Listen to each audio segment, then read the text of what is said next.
उसको गाल में ऐसे ऐसे करना लेडीज लोग को अच्छा नहीं लगता। तो ये भाव वर्णन बता रहा हूं। अब वात्सल्य भाव, वात्सल्य माने मां धीरे घेन कान न रे कृष्ण विलंबित वात्सल्य ममता घेनी भालू छंती मत मुकड़ा माणिक रे। वात्सल्य ममता किसकी? मां पिता की।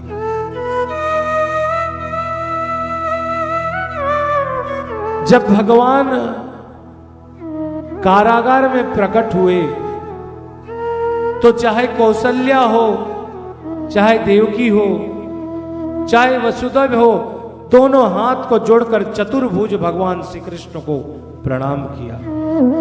कब तक? जब तक कन्या नंद बाबा के घर से वसुदेव के कारागार नहीं आए तब तक प्रणाम किया। ये ऐश्वर्य की क्रिया है, इसमें मधुर रस है, पुत्र है, लेकिन वो देव है। लेकिन नंद बाबा और यशोदा मां में ये ऐश्वर्य भाव सर्वदा लेस है, नहीं है। वो बेटा समझकर भगवान जब जंगल में जाते हैं तो नंद बाबा जंगल में घुसते समय अपने पैर के पादुका को जब रख देते हैं तो भगवान श्री कृष्ण सर पर लेके चलते हैं। मां कहती है बेटा बाबा जंगल जा रहे हैं, उनके पादुका ले आओ। हाँ मां ले आ रहा हूं। प्रभु आ रहे हैं। अगर ये भाव नहीं होता, अगर ये जानती थी ये नारायण है, तो प्रभु को रस्सी में कैसे बांधती? और रस्सी में नहीं बांधती तो फिर दामोदर कैसे कहलाते ठाकुर? अगर ऐश्वर्य होता, माधुर्य नहीं होता, तो प्रभु को माखन कौन खिलाता? लकुटी लेके कौन दौड़ाता और कौन रस्सी में बांधता? मां कठपुतलियों की तरह श्री कृष्ण को कहते हैं बेटा जा तो वो पाटा उठा ले।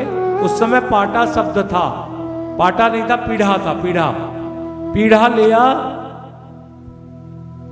श्री कृष्ण जाते हैं, पीढ़ा को उठाते हैं। छोटा बच्चा बड़ा पीढ़ा कैसे उठा? भगवान तो भी उठाओ खींच खींच के लाते हैं। लेकिन घर और अंदर बाहर में एक तो चौखट होता है, पहले बड़ा होता था, जिसको बोलते हैं देहरी। प्रभु पे पाटा को देहरी पार नहीं करा पा रहे। धन्य नारायण, जो जग को पार कर देते हो, आज पाटा को देहरी पार नहीं करा पा रहे हो। छोटा बच्चा है ना, ये वात्सल्य रस है। ये वात्सल्य रस नंद बाबा के यहां नित्य बरसते रहे। वृद्ध गोपी लोग भगवान को झूठ बोलते थे, माखन मिलेगा, माखन मिलेगा, माखन मिलेगा। एक आना इधर आ तो प्रभु आए। हाँ बोलिए गोबर का इसको उठा दे तो प्रभु बोले मुझे क्या मिलेगा? बोले एक माखन की लोंदा। तो ये लोग उठाते थे और काम कराते थे। तो प्रभु ने कहा एक एक। तो उसने कहा गिनती कैसे हो? तो उन्होंने एक गोबर का दाग प्रभु के मुंह में दे दिया, दूसरा, तीसरा, चौथा। प्रभु ने कहा बस पूरा मुंह गोबर से हो गया, अब तो माखन दे दो। उन्होंने कहा इतना बड़ा माखन बना के प्रभु को दिया। बोले बस एक, मैं इतना सारा गोबर उठवाया। तो प्रभु ने बोला और? बोले देखो कितने दाग दियो। तो प्रभु ने गोपियों ने कहा देखो ना कान्हा, तेरा दाग और नहीं है, सब एक हो गया है। जैसे दाग एक हो गया गोबर फैल के, वैसे एक ही माखन मिलेगा। ये वात्सल्य रस।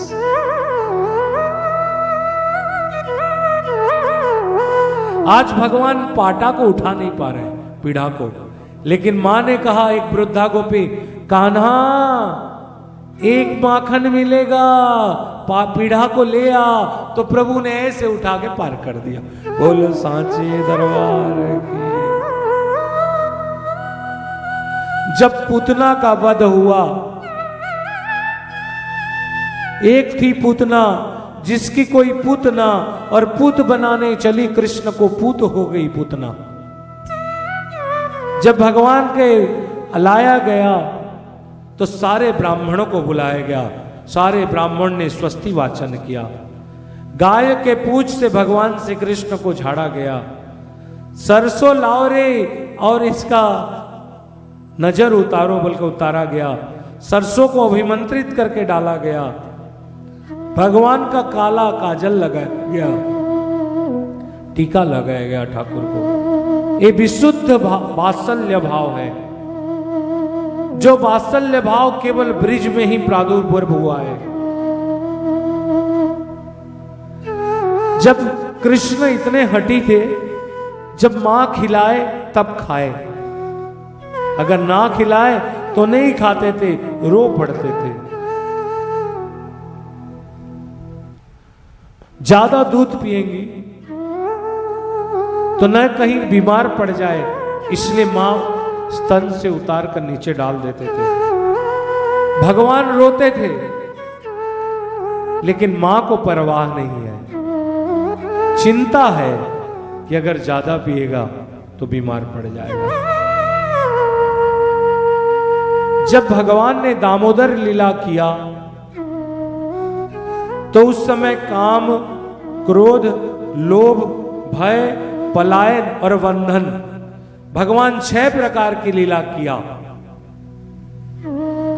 भगवान ने क्रोध भी किया, भगवान ने माखन का लोभ भी किया, भगवान भय भी दिखाए, भय भी हुए।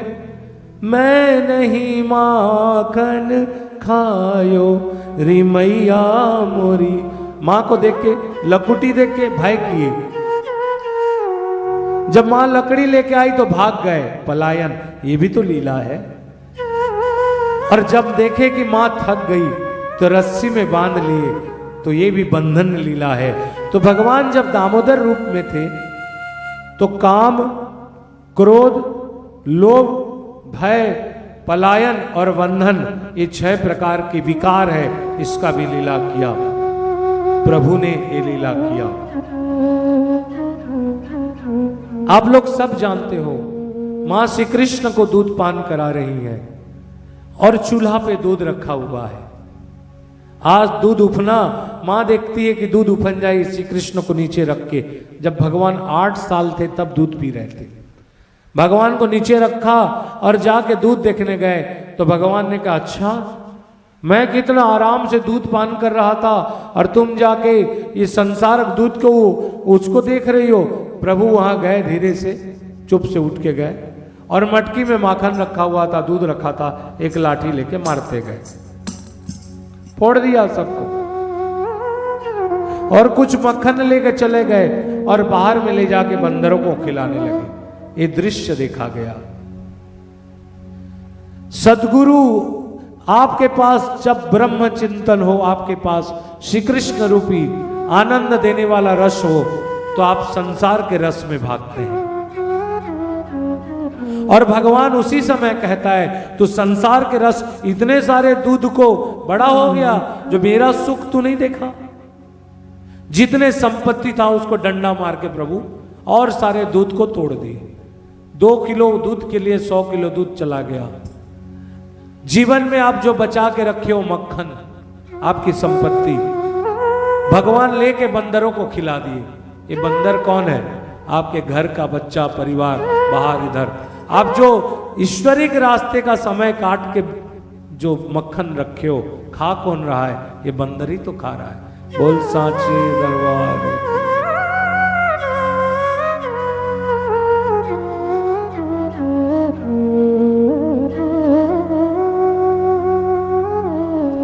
जब भगवान श्री कृष्ण रोते हैं,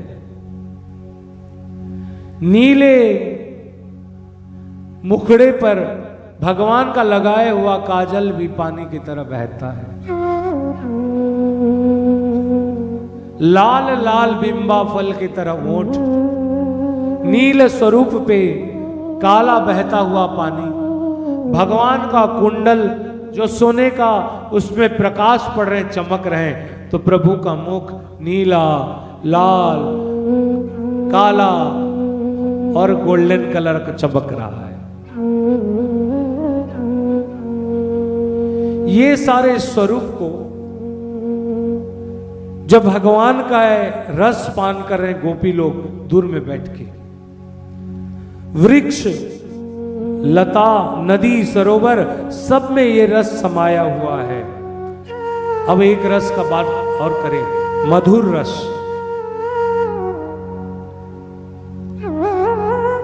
जितने सारे सखियां हैं, इस सार में मधुर रस है।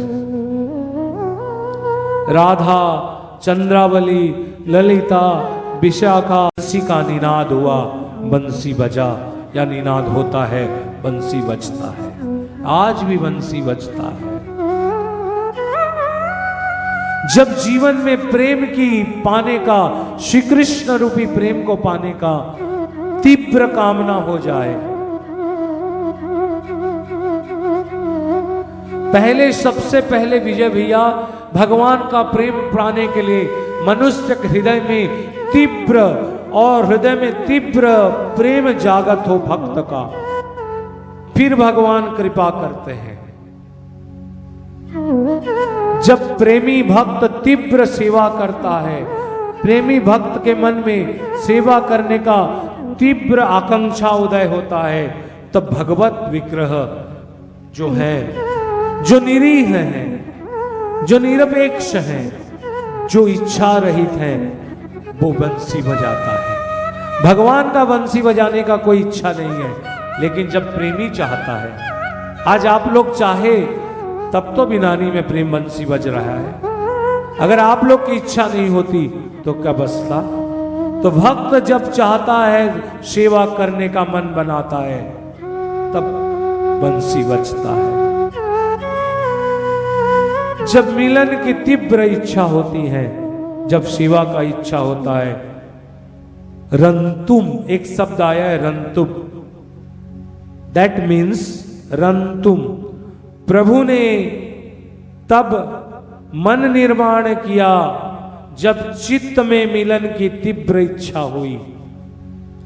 हमारे शरीर में अगर जागरण की इच्छा हो, इंद्रियों में, आंख में देखने का,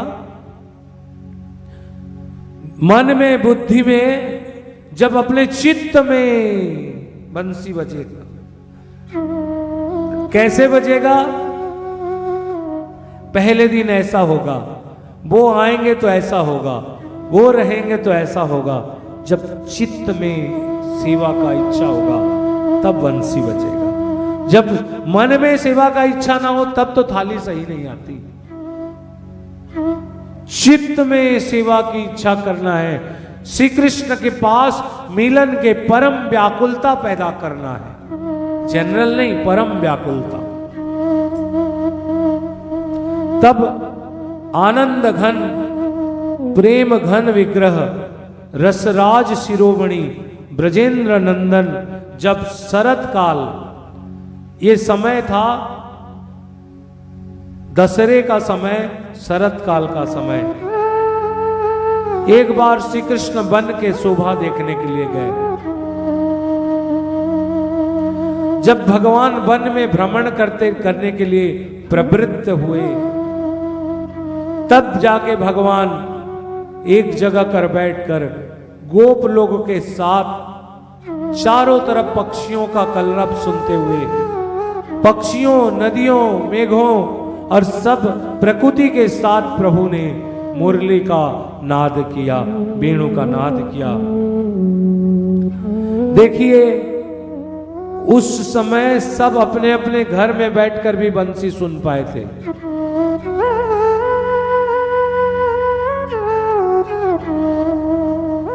ये नहीं कहा जा सकता, मैं अभी भी नहीं कह सकता हूं कि मैं जो बोल रहा हूं आप सबके कान में सुनाई दे रहा है, लेकिन सब उतने ढंग से समझ पाओगे।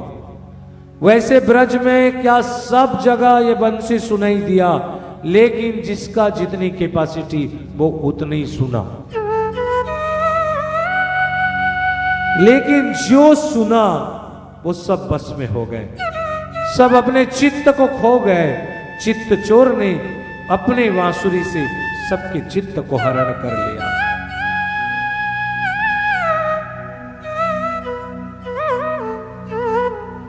जिस जिसका हृदय सोया था प्रेम के बगैर, सुसुप्त अत्यंत रहस्यमय हृदय प्रांगण में प्रेम रस का आविर्भाव हुआ। मैंने 27 प्रकार के भाव बताया था प्रेम का, 27 संचारी भाव। ये सारे के सारे आज इनमें सब में परिलक्षित होने लगे। अंग प्रत्यंग में प्रेम का उदय हुआ और भाव सम्मरण करने के सर्वथा असमर्थ हो गए।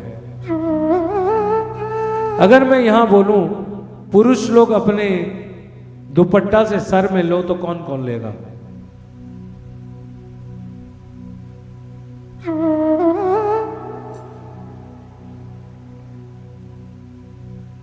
देखिए, अभी कोई आदमी हाथ उठा रहा है, कोई आदमी ब्रह्मभूत जैसे बैठा है, कोई आदमी एक बार हाथ उठा के दे दिया, दूसरा उठा रहा है बोल के। सुनाई तो सबको दे रहा है, लेकिन सबने किया नहीं किया ना। इसी तरह बंसी सबको सुनाई दिया, सब में वो भाव प्रकट हुए। आप लोग जैसे अपने भाव को प्रकट नहीं किया, वहां कोई छिपा नहीं पाया, सब श्री कृष्ण के प्रेम में द्रवीभूत हो गए।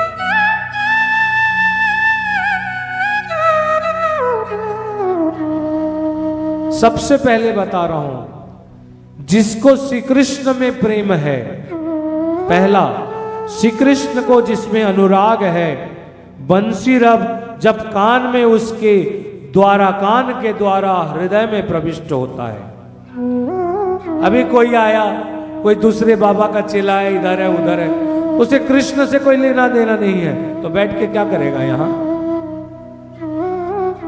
अगर श्री कृष्ण में प्रेम है तो कान में जो बंसी सुनी जाएगा वो हृदय तक जाएगा, और हृदय में जो सोए हुए गुप्त छिपे हुए अनुराग को वो जगा देता है जो कृष्ण प्रेमी होता है। और जो कृष्ण प्रेमी नहीं होता है, बंसी बजने के बावजूद भी कान से जाता है और कान से वापिस हो जाता है, हृदय में नहीं जाएगा और ना हृदय की सोई हुई भावना को जगाएगा। ब्रज के रमणीय लोग आज बंसी का तान को सुने और व्याकुल हो गए। बंसीश्वर एक ऐसा वस्तु है, उसका नाम लिया है स्मर।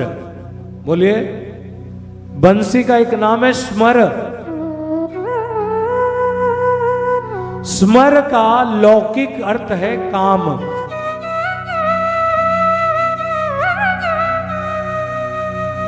यहां काम का काम क्या है? मेरे सामने ही ले लो वृंदावन ब्रज का बात, अगर कोई पति पत्नी बैठे हैं तो क्या मेरे सामने अभी आलिंगन कर पाएंगे? एक दूसरे को पकड़ पाएंगे? तो ब्रज है। यहां काम का क्या काम? अगर यहां कोई काम है तो कृष्ण का सुख, विषय का काम है। केवल कृष्ण कैसे सुखी हो, तत्सुखी सुखी त्वाम, वो कैसे सुख, उनको कैसे खुशी मिले, उनको कैसे सुख मिले, उनको कैसे तकलीफ ना हो, वही काम है, वही इच्छा है। गोपियों का विशुद्ध प्रेम का नाम यहां काम है, पर ये जो काम है केवल प्रियतम के सुख के लिए, प्रियतम की खुशी के लिए ये काम रस है कि प्रियतम कैसे खुशी रहे। इसीलिए कहता है प्रमेमम गोपरमाणाम काम इति गम्यम प्रथमम। ये जगत का काम और श्री कृष्ण का प्रेम क्या फर्क है? जगत का प्रेम अपना सुख चाहता है, श्री कृष्ण का प्रेम श्री कृष्ण का सुख चाहता है। ठीक है, आप गुरु से प्रेम करते हैं, आप अपने खुशी के लिए गुरु को प्रेम करते हैं कि गुरु को खुशी के लिए गुरु को प्रेम करते हैं? सच बताओ। ये जो श्री कृष्ण रूपी प्रेम है ना, यहां श्री कृष्ण ही मोक्ष है और गोपियों के लिए श्री कृष्ण ही बंधन है। वो तो संसार के बंधन से मुक्त हैं, लेकिन बंधे हुए हैं, वो है श्री कृष्ण रूपी बंधन। वही बंधन है और वही मुक्त है। श्री कृष्ण का मुख ही बंधन है, जब देखता है कोई पागल हो जाता है, और श्री कृष्ण का चरण उनकी मोक्ष है। एक में दोनों, भगवान के मुख है वो है बंधन और उनके चरण है वो है मुक्ति, जहां मुक्ति चरण से नित्य झरती है। स्व सुख की कामना, अपना सुख की कामना जहां सर्वथा मना है, जहां सर्वथा अभाव है, अपना सुख नहीं चाहता है वहां कोई, वहां ब्रज प्रेम आरंभ होती है। जब आप ब्रज में जाओ और अपना प्रेम अपना सुख चाहो तो ब्रज प्रेम नहीं है। जहां स्व सुख नहीं है उसका सुख है, वही ब्रज प्रेम आरंभ होता है। जब बंसी बजा ब्रज रमणी लोग अपने अपने अंतरंग सखियों के सावधान होकर मुरली के रब को विषय में कुछ अपना बात कहना चाहा।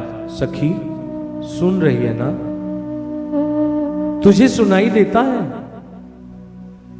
दूसरे ने कहती हाँ मुझे तो पूरा पूरा सुनाई देता। हाँ मैं भी सुन रही हूं रे, लेकिन तुम लोग क्या पूछ रहे हो मैं समझ नहीं पा रही हूं, क्योंकि मुझे वही सुनाई देता है, तुम्हारा बात सुनाई नहीं दे रहा है।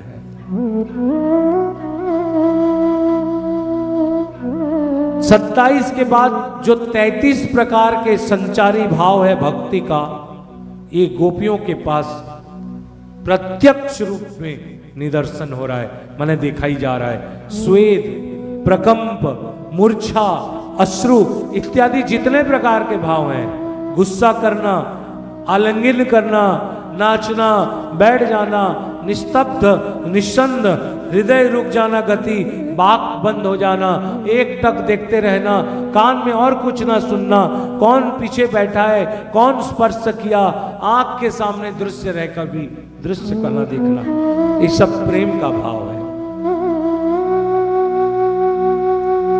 मैं क्या बोलूं आपको, लगता है सुखदेव जी भी भागवत में सही ढंग से ये गोपियों का प्रेम का वर्णन नहीं कर पाए। ब्रज रमणिया कृष्ण प्रेम के एक एक अनंत भंडार है, उनमें प्रेम निकलता रहता है। अगर प्रेम निकल भी गया तो भी भंडार भरता रहता है। इनके नजर से भगवान के दो रूप, एक शांत आनंद, एक उच्छलित आनंद। मैंने कहा एक शांत सागर और एक सागर, ये जीव हैं। ये जीव कुछ शांत हैं, कुछ उछलने वाले हैं, लेकिन उनके नजर से भी भगवान के दो रूप, एक शांत रूप, एक नाचता कूदता रूप। एक नाचने वाला, नचाने वाला। शांत भाव को तो मैं 25 साल बोला, आज नाचने वाला भाव को बताता हूं। वो कृष्ण जो खुद नाचता है और सबको नचाता है। नाचने वाला आनंद प्रेम का भूमिका है और शांत आनंद ज्ञान की भूमिका है। बड़े बड़े ऋषि श्री कृष्ण को ध्यान करते हैं और आनंद लेते हैं, उसमें शांत भाव है। लेकिन हम लोग जैसे पागल नाच कूद के उसके नाचने वाला रूप को देख के ही पागल होते हैं। हम लोग उच्छलित आनंद वाले हैं। इसलिए गौर हरि हरि बोल, कौन चैतन्य महाप्रभु ऐसी उच्छल के श्री कृष्ण के लिए कीर्तन किया। चाहे शांत आनंद हो चाहे ज्ञान आनंद हो, उच्छलित आनंद हो, ये दोनों का फल एक है, श्री कृष्ण की प्राप्ति। कहने का मतलब तरंग सागर के सुंदरता को दिखाता है। सागर सुंदर है, बाहर में उसके तरंग हैं और अंदर में शांत है, लेकिन सागर पूरी तरह से सुंदर है कि नहीं? समझ में आ रहा है ना? बाहर से नाचते हुए, हमको नचाते हुए, जब ज्ञान मिल जाए तो शांत है, लेकिन शांत स्वभाव और नाचने वाला दोनों ही सुंदर है। क्या है? सुंदर है।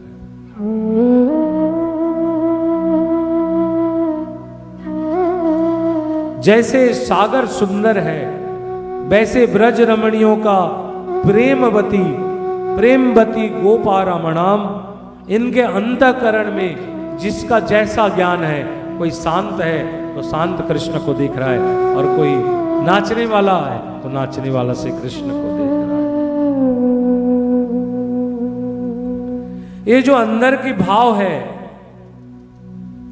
मैं कल भी वही था, 4 दिन तक महासमलय के बारे में बोला, तो उससे पहले मेरा ज्ञान नहीं था, और इतना छिपा के कल रात तक आप लोग के साथ बैठा तो कि ज्ञान नहीं है। और आगे क्या मैं नहीं बोलूंगा, ये शांत स्वरूप है। लेकिन परसों जब कल्चरल प्रोग्राम में नाचेंगे, ये उच्छृंखलित प्रेम है, सबको नचाने वाला प्रेम है। जीव हमेशा नाचता है और कृष्ण हमेशा नचाता है। अंदर में हमारे भाव है, परसों तक छिपा के मत रखो।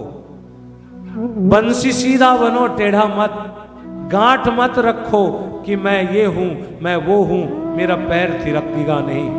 जब मीरा ने घुंघरू बांध ली तो फिर हमको हमारा पूछ कौन पूछता है?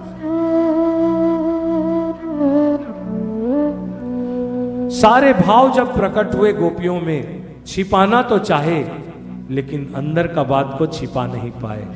एक सब फिर आप लोग के भाषा में समझा दूं, बताना भी नहीं आता, छिपाना भी नहीं आता, हमें तुमसे मोहब्बत है, बताना भी नहीं आता, छिपाना भी नहीं आता, जिताना भी नहीं आता, मुझे तुमसे मोहब्बत है, बताना भी नहीं आता। यहां केवल एक पुरुष है, बाकी सब कृष्ण है।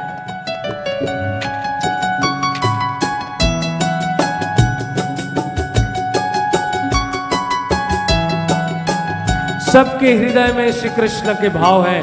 आप लोग भी अपने अपने भाव में नटवर मूर्ति को धारण करो, और छिपाओ भी नहीं और बताओ भी नहीं, लेकिन कहो हमें तुमसे मोहब्बत है, ये जताना भी नहीं आता, जताना भी नहीं आता। सब एक साथ, छिपाना भी नहीं आता, बताना भी नहीं आता, हमें तुमसे मोहब्बत है, बताना भी नहीं आता। राधे राधे गोविंद राधे, राधे राधे गोपाल राधे। एक साथ बोलिए,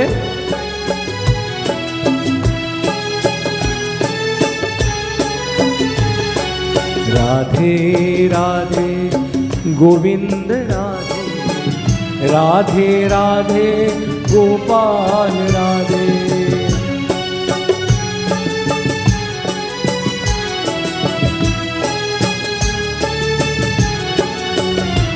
परसों तक ये भाव आना चाहिए। कैसा?